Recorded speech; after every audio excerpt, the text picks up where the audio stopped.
quiero algo y creo que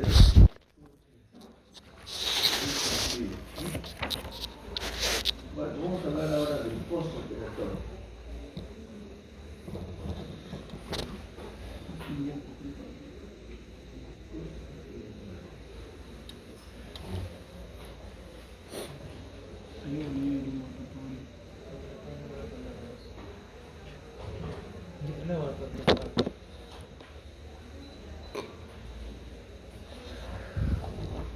Se apagó.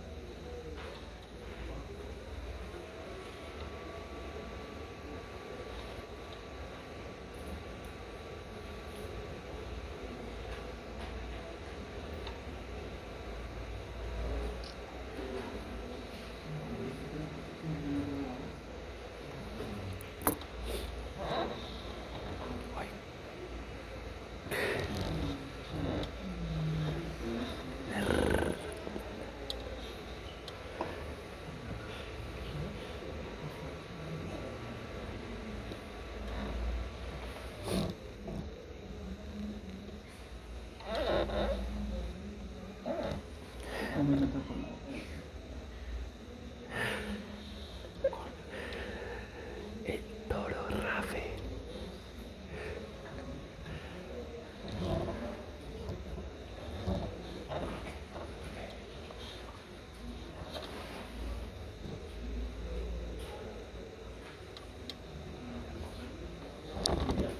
Bueno, entonces decía el postoperatorio. El postoperatorio lo dividimos primero en el postoperatorio inmediato. Como ven ustedes, ahí se refiere a las primeras 24 horas de terminada la cirugía. En esta etapa pueden haber una serie de observaciones que hay que hacer, ¿no? Ahí menciono dos cosas: asegurar la permeabilidad de las vías aéreas y controlar los signos vitales. Normalmente, apenas termina la operación, el paciente ya debe estar respirando adecuadamente, espontáneamente debe estar respirando el paciente. Por eso la coordinación entre anestesiólogo y cirujano debe darse en forma así buena, de tal modo de que el anestesiólogo calcule el tiempo, ¿no?, en la que debe ya quitarle la anestesia, el tiempo en que debe ya dejar que el paciente ventile solo, ¿no? Para esto tiene que entonces estar constantemente viendo si ya el cirujano va a terminar o no, para que pueda ir cortando tanto el relajante, el anestésico propiamente. Una vez que ya termina esa etapa de mantenimiento, viene la etapa del despertar. El despertar, entonces, en esta etapa ya no tiene anestesia el paciente, simplemente lo que tiene que ver es en qué momento le retira el tubo endotraqueal. A veces se ha visto en la que el paciente no se puede retirar el tubo endotraqueal porque no ventila bien. A veces pasa recuperación inclusive con su tubo endotraqueal, que no debería ser, ¿no? Debería retirarse en sala de operaciones el tubo endotraqueal, porque puede haber problemas de espasmo de glotis, en fin, una serie de problemas durante la extubación. Entonces hay que tener en cuenta ese detalle. Por eso que todo eso debería hacerse en sala de operaciones, cosa que ahí se tienen los elementos suficientes para poder hacer ese procedimiento de reintubación en todo caso. Entonces, cuando pasa la recuperación, el paciente ya pasa respirando espontáneamente, ya no tiene el tubo, ¿no? Y la enfermera, el anestesiólogo que está en recuperación es el que recibe al paciente y va a ver las características, cómo está recibiendo. En esa etapa tiene que ver mucho, les decía, el control de las vías aéreas. Ver si tiene el tubo de Mayo que le han puesto a lo mejor después de la extubación. Si ya el paciente lo rechaza, el paciente trata de botarlo, el tubo de Mayo. Eso quiere decir que ya tiene el dominio de su ventilación. Control de signos vitales, hay que ver la presión arterial cómo está, la frecuencia cardíaca, porque en base a eso vamos a pensar de que ya el paciente está en periodo de franca salida de la anestesia. Porque recordarán ustedes, todos los anestésicos son hipotensores, todos. excepto la ketamina, quizás no es tan hipotensor, pero el resto sí, todos son hipotensores. Entonces, durante la operación el paciente está prácticamente hipotenso durante toda la operación, está trabajando entre 90 y 60 de presión, o sea, 90 es sistólica, 60 de diastólica. Esa es la presión con que se maneja en el paciente anestesiado. Entonces, en ese momento, el paciente pues no sangra, con esa presión no sangra. A lo mejor hay vasos que están colapsados, no están ligados, pero están colapsados y por eso no sangran. Y a veces uno, cuando no ve que sangra, entonces simplemente ¿qué va a ligar, qué va a hacer hemostasia de qué si no sangra nada? Por eso que en la operación hay que darse cuenta de eso, preguntar al anestesiólogo cuando ya vamos a terminar con qué presión está manejando. Si nos dice que su presión está a 90, 60 o menos, entonces es probable que después sangre el paciente. Porque ya cuando pasa a recuperación se normaliza su presión arterial, los vasos que estaban colapsados empiezan a permeabilizarse y empieza a sangrar. Si hemos dejado un lecho cruento importante donde no hemos ligado mayormente, porque vemos que no sangra, pues, entonces ese lecho empieza a sangrar. Puede sangrar medio litro o más. A veces nos obliga a hacer una reintervención quirúrgica en esos pacientes. La reintervención quirúrgica pues siempre no es nada favorable para el paciente, ¿no? Entonces debemos siempre tratar de, en lo posible, que no ocurra eso. Entonces hay que hacer una buena hemostasia a medida que vamos abriendo, vamos abriéndonos paso en el proceso de la disección. Hay que ir ligando vasos para evitar ese problema.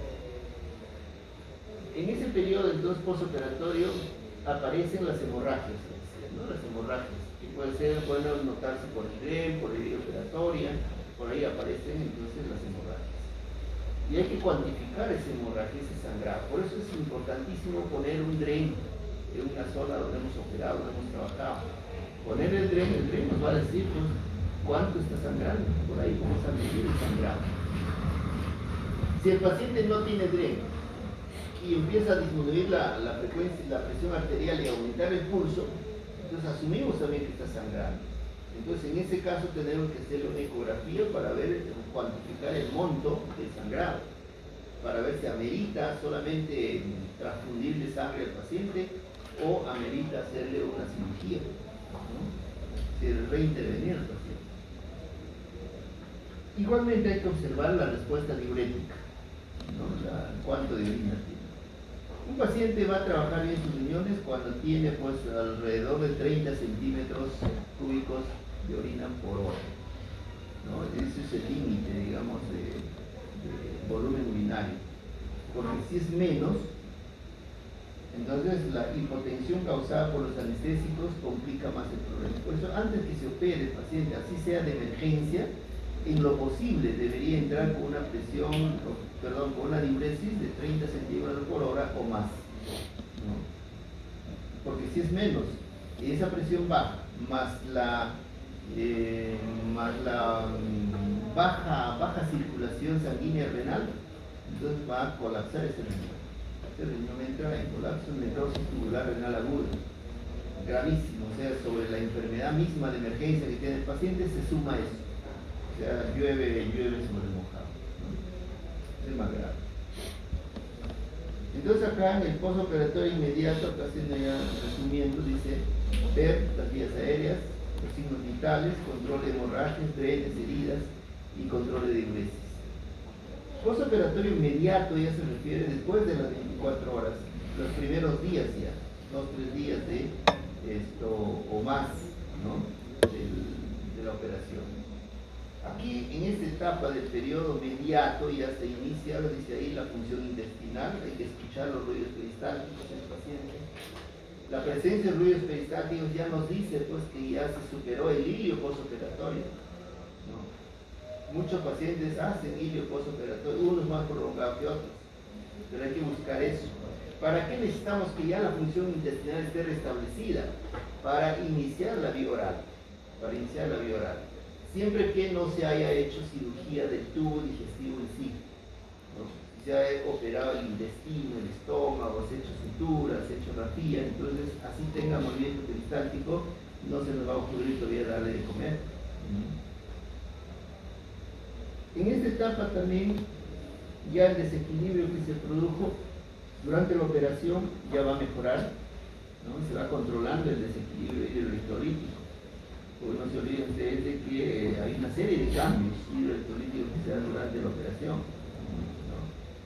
Ya sea por movimiento de las hormonas, la aldosterona, la hormona antidiurética, todos esos elementos, la administración de líquidos a veces sin mucha precisión. Entonces todos esos cambios que se van a dar ya se van normalizando progresivamente. En la medida que el riñón empiece a funcionar bien ya, entonces se va regulando progresivamente. También veremos pues la diuresis, ¿no? La diuresis que esté ya acorde con el tiempo. Y el control de la temperatura en infecciones. Entonces aquí viene, nosotros tenemos algún esquema de manejo de la temperatura. Por ejemplo, ¿qué pasa si el paciente, ¿no? ¿Aló? Dígame. No, yo estoy acá en el pabellón de cirugía, en el pabellón de cirugía, a la entradita nomás hay un aula a la mano izquierda. ¿Ya?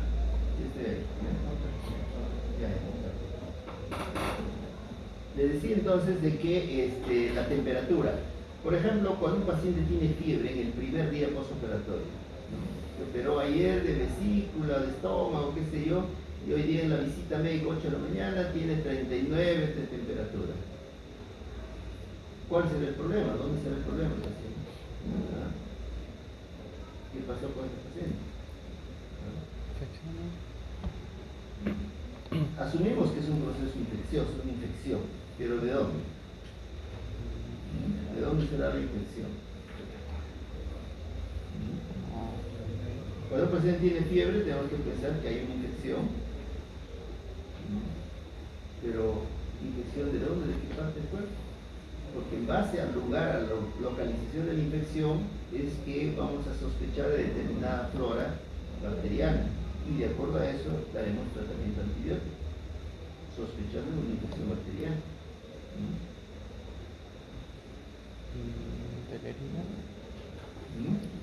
¿Dónde será la infección acá en este caso? El primer día postoperatorio. Respiratorio. ¿Ah? Respiratorio. Respiratorio. ¿Sí? ¿Por qué? Una neumonía intrahospitalaria. ¿Ah? Un germen intrahospitalario. Un germen intrahospitalario. Puede ser que lo haya traído el germen de fuera. También el paciente se internó ayer nomás y hoy día ya se opera y hace su...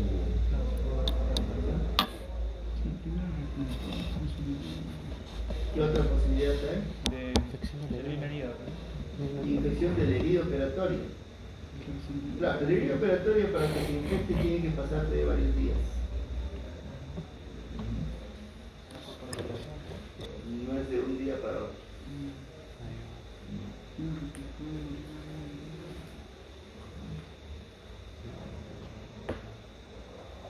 ¿Qué otra posibilidad?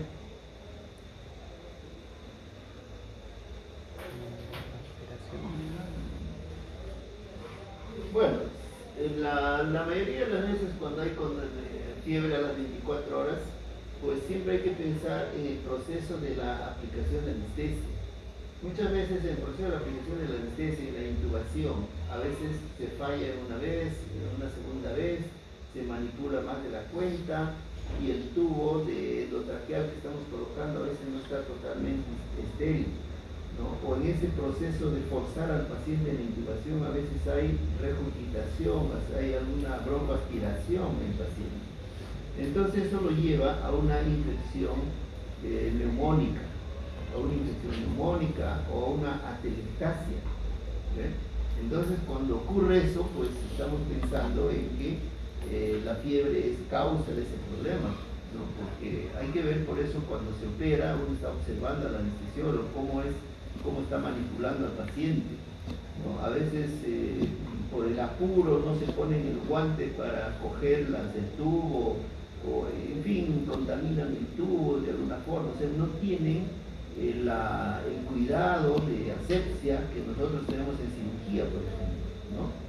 Entonces, a veces allevamente coloca el tubo encima del paciente y agarra otra vez y intuba, ¿no? Entonces, ese es el problema. Por eso hay que tener mucho cuidado en eso. Entonces, la primera posibilidad de que un paciente tenga esto, o cuando un paciente tiene fiebre en las primeras 24 horas, es de que tenga pues una telectasia o una neumonía. En función a eso, entonces, ¿qué le pedimos? ¿Ah? Radiografía. Una radiografía de tórax que nos va a permitir tener la aproximación diagnóstica. Una radiografía de tórax. Y con eso obviamente le daremos un tratamiento, pensando en un germen intrahospitalario como dice su compañero. De hecho. Si la fiebre aparece no en el primer día, sino entre el segundo y el tercer día, ¿en qué sospechamos?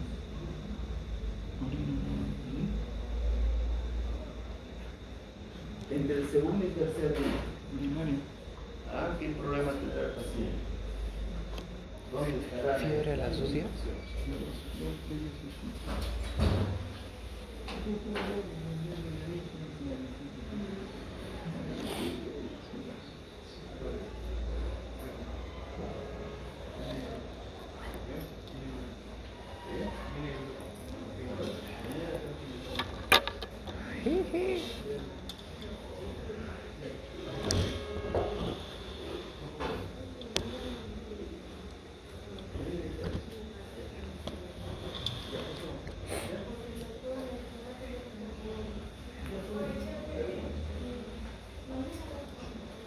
Y el comedor también. ¿No? ¿Pasó? A las 2, pero no llegó, creo. No sé. Creo que sí. Es que no sé, porque la semana pasada se había ido. ¿Sí? Yo pasé por ahí, estaba abierto, estaba con luz, estaba todo. Ah, A ver, entonces cuando un paciente tiene fiebre entre el segundo y tercer día, sospechamos de una infección urinaria.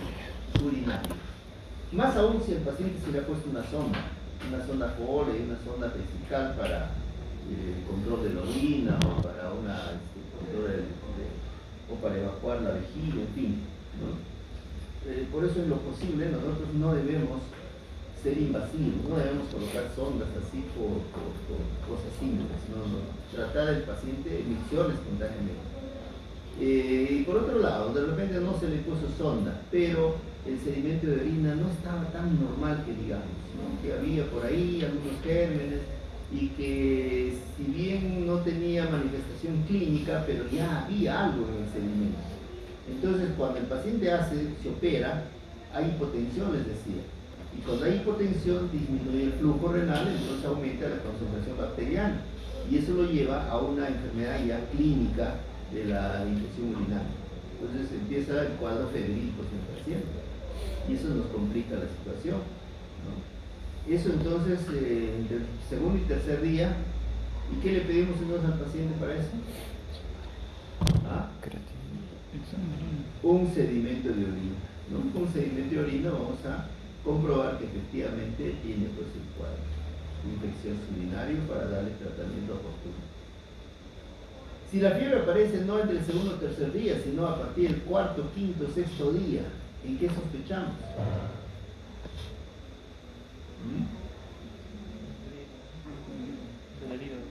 Infección del herido operatorio, ahí sí recién la herida operatoria. Infección del herido operatorio. ¿Qué le pedimos? ¿Ah? ¿Maura? ¿A ¿A los cuántos días? En ese caso, ¿qué le pedimos? ¿A los cuántos días? Sí. ¿Le pedimos algo? ¿Nada? ¿Infección?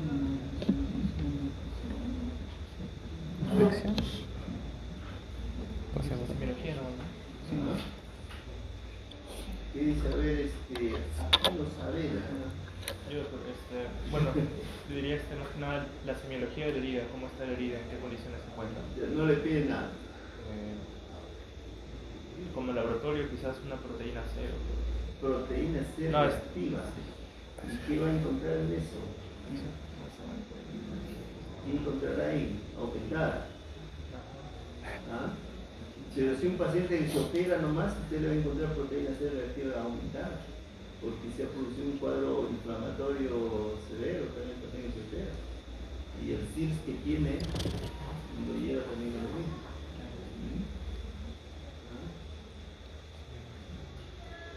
Simplemente le pedimos no al paciente, sino a la enfermera que nos pase una pinza para abrir esa herida. Lo abrimos y va a salir el petróleo, ¿no? Ya está, ese es el diagnóstico y el tratamiento también del paciente, ¿no? Con eso se cayó la fiebre, todo el paciente está mejor, ya le duele menos de herida y todo lo demás, ¿cierto? Entonces, es lo que hay que hacer. En otras épocas, cuando no había todavía muy claro esto de que existen bacterias, estamos hablando pues de la época de Pasteur, Florey, Change y Fleming, en esa época cuando ellos recién descubrían esto, todavía no se tenía con claridad si hay bacterias o no, ¿no? Entonces todas las operaciones que se hacían cursaban infectadas, todas. O sea, salía la herida, al día siguiente estaba roja, al tercer día más roja, al cuarto día salía la pus cremosa de la herida. Entonces eso era lo normal, esa era la evolución normal en los pacientes operados. Pero nadie dudaba de que eso esté mal operado, que se haya contaminado, no, eso es normal. Y hasta que empezaron a aparecer estos señores que les he mencionado, que son lo llamaban antes los cazadores de microbios. Entonces ellos empezaron a hacer sus primeros estudios y empezaron a descubrir que habían seres pequeñísimos al microscopio, que ellos habían inventado sus microscopios también. Empezaron a informar a la comunidad científica de que existían unos seres pequeñísimos y que podían ellos entorpecer las heridas. Entonces recomendaron hervir los instrumentos que se usaran, ¿no? Hervir los instrumentos que se usaran para matar a esos microbios. Y es así como la incidencia de las infecciones urinarias de las infecciones de la herida empezó a bajar. Y por ahí siguieron estudiando, avanzando, entonces alguien recomendó de que las gasas también se esterilizaran previamente, de que no se que las manos se laven antes de entrar a operar, bien lavadas las manos. Empezaron a recomendar mejor que se use guantes de látex, hasta que llegamos a como estamos ahora, ¿no? O sea, todo eso ha sido progresivo. Y iban viendo cómo iba mejorando todo el proceso de una cirugía, que ya nos infectaba. Entonces ahora, por ejemplo, ¿qué hacemos en una operación electiva? Hacemos asepsia, antisepsia, colocación de campos estériles, nosotros nos ponemos ropas estériles, el guante estéril, las gasas estériles, todo es estéril. ¿Para qué hacemos toda esa ceremonia? Es para evitar que nos infecte el herido operatorio. Para que no se nos infecte el herido operatorio. Inclusive la mascarilla que usamos, todo eso es para no contaminar la herida operatoria, porque cuando conversamos en el acto operatorio, lanzamos gotitas de fluye a la herida. Entonces, si tenemos nosotros si nosotros tenemos la mascarilla, no, eso protege totalmente. ¿Aló? Sí. Dime. Ya.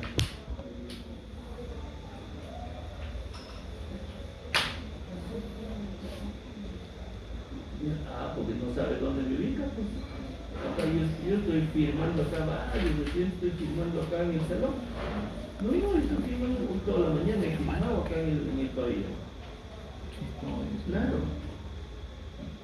Yo estoy acá en el salón. Claro. Acá en el pabellón, claro. ¿Sí? Ya, ok. Ya. Con todo. Ya. Chao. Entonces les decía de que nosotros entonces no.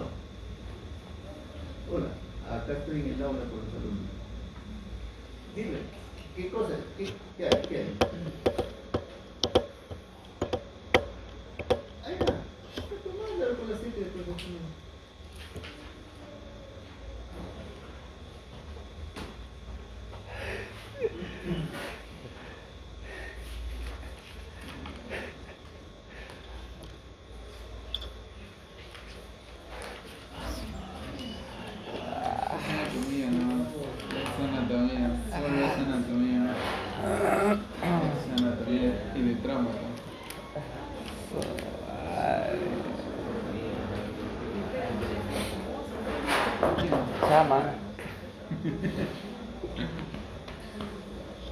Chanelito.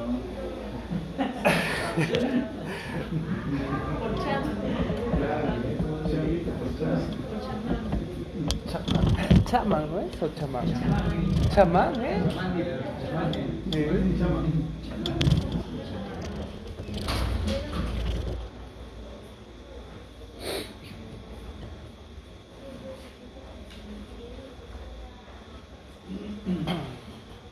Ya, entonces vamos a... Se decía cuando hay infecciones, entonces cuando la fiebre aparece entre muchos días, en el 4 al 6 día, simplemente pensamos si hay una infección de vía operatoria y hay que abrir ese día para drenar, ¿correcto? Muy bien. Esto, por otro lado, cuando nosotros vemos por qué se producen las infecciones, qué diferencia hay, qué cosa es una infección ante todo y qué cosa es una contaminación. ¿Qué diferencia hay entre eso, entre infección y contaminación? ¿Qué dice Astudilca? ¿Quién es Astudilca? ¿Dónde está? ¿Está? No, ahí. A ver. ¿Qué concepto tiene usted de diferencia entre infección y contaminación? ¿Sí?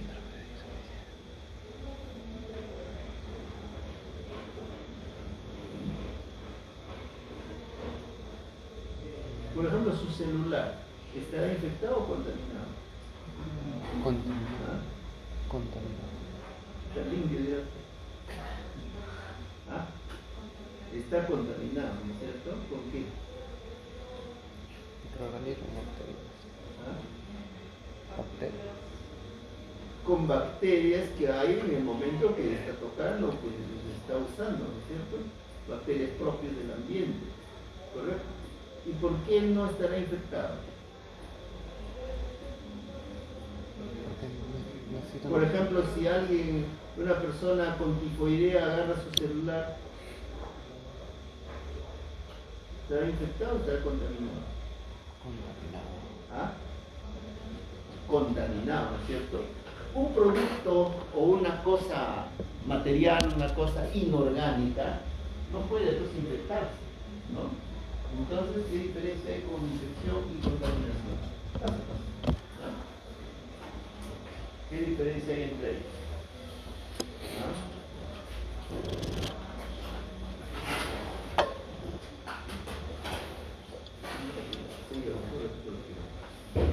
Ya, entonces, entre contaminación e infección, entonces. Contaminación es la presencia de gérmenes, simplemente. Esa es la presencia de gérmenes. Al cambio, infección ya es reproducción de gérmenes. Ya hablamos de reproducción de gérmenes ya cuando hablamos de infección. Si queremos ser mucho más estrictos todavía, decimos infección cuando analizamos eso y encontramos por cada gramo de tejido 10 a la 6 gérmenes. Entonces eso ya es mucho más preciso, digamos, ¿no? Decir, aquí hay infección. Y en términos prácticos, por ejemplo, se dice de que las heridas, que llegan pacientes heridos a la emergencia, cuando ya está infectada no se sutura. ¿Y cómo sabemos que está infectada una herida?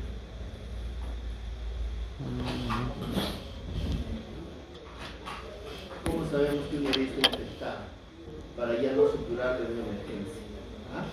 No recuerdo qué le causó una herida. ¿Qué es usted?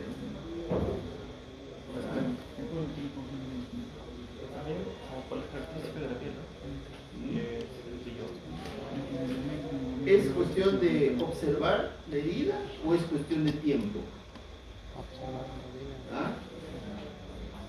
Las dos. Si una herida ya pasó 6 horas de expuesta a una contaminación, ya está infectada. 6 horas. ¿No? Claro, pero si la herida lo vemos enrojecida, con secreción purulenta, obviamente pues también está infectada. Y eso lo vemos en las heridas postoperatorias, pero a partir del 4º, 5º, 6º día lo vemos recién ahí. Pero sin embargo, esa está infectada desde que pasó 6 horas después de la operación, puesto que ahí se contaminó y empezó la infección en ese lapso. Por eso que esas heridas las abrimos nosotros, las abrimos y las drenamos. Y si llega la emergencia, entonces, ha pasado ese tiempo, veremos ahí si la suturamos o no. Generalmente se dice ya no se sutura si está infectada. Pero sin embargo eso se maneja con criterio, ¿no? Eso se maneja con criterio. Es decir, si yo veo que ¿dónde se hizo la herida? Si se hizo en un ambiente súper sucio y pasaron ese lapso, pues simplemente no la suturo.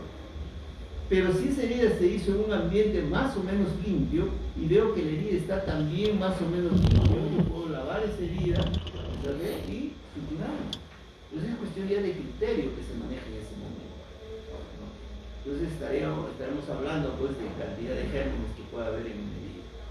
Entonces las heridas operatorias generalmente se infectan por la contaminación que se hace en el acto operatorio. No es que después de la operación, porque le puse gasa o no le puse gasa, se infectó. No es así.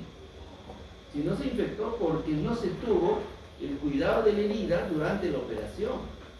Y generalmente ocurren las peritonitis, en casos pues con una contaminación severa de la cavidad peritoneal, casi siempre la herida se nos va a infectar, porque es casi inevitable que eso ocurra. Sin embargo, se puede proteger la herida, con gasas, con dressing se protege la herida, según el campo se coloca, y con eso se evita también la infección del operatorio, o sea, tampoco, no en todos los casos va a ocurrir. En fin. Y si el paciente tiene fiebre, no entre el cuarto y el sexto día, si no tiene fiebre a partir del séptimo, octavo, noveno día, ¿en qué tiempo? ¿En qué pensaremos? Porque de acuerdo a lo que uno sospecha, es que uno pide determinados exámenes auxiliares si es que hay que solicitarlo, ¿no? Si uno está en ese lapso, pues tendrá que pensar en un absceso intraabdominal. Un absceso intraabdominal. Entonces, para localizar un absceso, le pido una ecografía abdominal. Entonces, con eso voy a detectar y, de acuerdo a la localización, haré una punción, a lo mejor percutánea, para drenarlo, o tendré que hacer una siguiente laparotomía para eliminar esa colección de pus. Bueno. Entonces la conducta terapéutica está en función al diagnóstico que hagamos.